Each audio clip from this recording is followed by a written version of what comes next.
Hi you guys, welcome back to the channel. My name is Brad. This is the Firefighter's Financial Toolbox. Today we're going to talk about the best investments to put in a Roth IRA and why. If that's something that interests you, do me a favor, give me a thumbs up, turn that button blue. It really helps the algorithm. If you think you have a friend or somebody that may get something out of this, go ahead and share it. And you guys, if you're not already subscribed, you know the deal. I'm going to ask you again, subscribe to the channel. All right, so let's talk about the Roth IRA. First of all, as you guys know, I think the Roth IRA is the best investment option there is. But there's a few caveats. One is you're limited to $6,000, unless you're 50 over like I am and you get an extra $1,000. But still, only $7,000, not a huge amount of money. So we want to maximize what we put in the Roth IRA to get the biggest bang for our buck. So what do we want to put in it and what don't we want to put in it? A Roth IRA, as you know, is an individual retirement account that is after-tax money. Now the idea is after-tax money, you've paid tax on it, it's allowed to grow tax-free. So we want to take and put investments in it that are not tax-friendly because we want to take advantage of the tax advantages we get from having those products, those investments in the Roth IRA. So what kind of ones are we talking about? Well, anything that generates a lot of income, whether it be capital gains, whether it be dividends, these sorts of things. Also, if you think you're going to be somebody who wants to try day trading or swing trading, and you're going to be doing a lot of buying and selling, the best place to do that is in a Roth IRA. Now, you will have to have a brokerage account Roth IRA, but that's pretty common nowadays. If you're going to do that, especially if you're doing short-term buys, this is important, you guys, because you will be taxed for those short-term gains if it's not in a Roth IRA at ordinary income, so whatever your tax level is. Another thing to think about when you're doing that is if you are a dividend investor like I am and you're buying dividend, either dividend ETFs or funds or individual stocks. Remember, if you have those in a taxable account, even if you reinvest those dividends, every time those dividends are paid and get reinvested, you're going to be taxed on them. These are good investments to put in your Roth because you can reinvest those dividends, which will increase your yield on cost, which will increase how much you get paid for the dividend, and you're not going to be taxed on it, ever. The next thing that is a good idea to put in there is growth stocks or growth funds. So what do I mean by growth funds?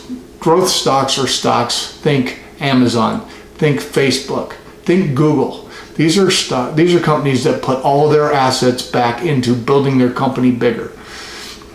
So rather than getting a dividend, you're actually counting on the appreciation of the price of the stock to increase long term. And if we take a look at Amazon, I mean, it's gone since I started following it closely to $1,000 a share, and now it's up over $3,000. So think about that times 20 or 30 years, you guys. These are good stocks to have in there as well. And it doesn't matter whether you buy a growth index fund, a growth mutual fund, a growth ETF, or you buy individual growth stocks. You're going to be able to keep all of that appreciation, again, tax-free. The third type of investment that I think is good if you want them is REITs. REITs are real estate investment trust. It's a way for normal Joes like us to buy real estate and not have to come up with a huge down payment or have the headache of being a landlord. But the thing about REITs is they pay 90% of their value out as dividends. And these dividends are not qualified dividends like you borrow when you buy an S&P 500 company. They're taxed as ordinary income. So even if you reinvest those dividends, which I suggest you should, you're going to be taxed at ordinary income. This is another good fund or a good stock to keep in a Roth IRA because you're maximizing the fact that you don't have to pay taxes on those. 3 different things to think about. Now let's talk about something that we shouldn't keep in a Roth IRA. Couple of things. Safe assets, low yielding assets. So if you have a tax exempt fund of some kind, it doesn't make sense to have a tax exempt fund ever in a Roth because it's already tax exempt being in the Roth. The other thing, cash, like money market funds. You guys, we all know cash is paying squat right now. It's basically not paying anything, 0.5%. We don't want an asset that's only going to grow 0.5% in there, taking space in our very limited amount space Roth IRA for 20 years, right? Because we want things that are going to grow a lot so we can have more money when we do retire. You guys, don't put safe, low yielding assets in your Roth. Don't put bonds in your Roth. We know bonds aren't paying squat right now either. A good bond might pay you 3%. We don't want 3%. We want 7. We want 10% in our Roth. We want growth oriented things. So to rehash what we talked about, 3 different kinds of investments, 3 of the best type. Dividends, stocks that pay dividends, or funds that pay dividend, right? Because we can reinvest those dividends without paying taxes. Growth funds, because we're going to maximize the fact that these stocks grow a lot long term so that we can have more money when we do take it out in old age.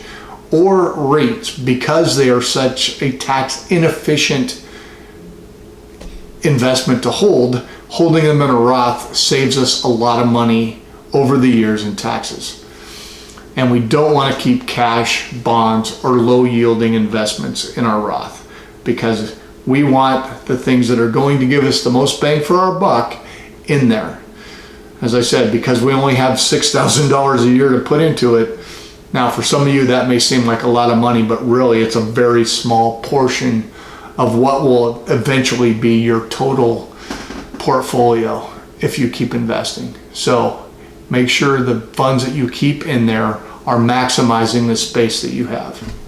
All right, you guys, I hope you got something out of this. If you did, do me a favor. Drop me that like. It really, really helps the algorithm. If you're not already subscribed, you know the deal. Hit the red button, ring the bell. You get notified every time I make a new video. I try to make a couple a week. All right, we'll see you.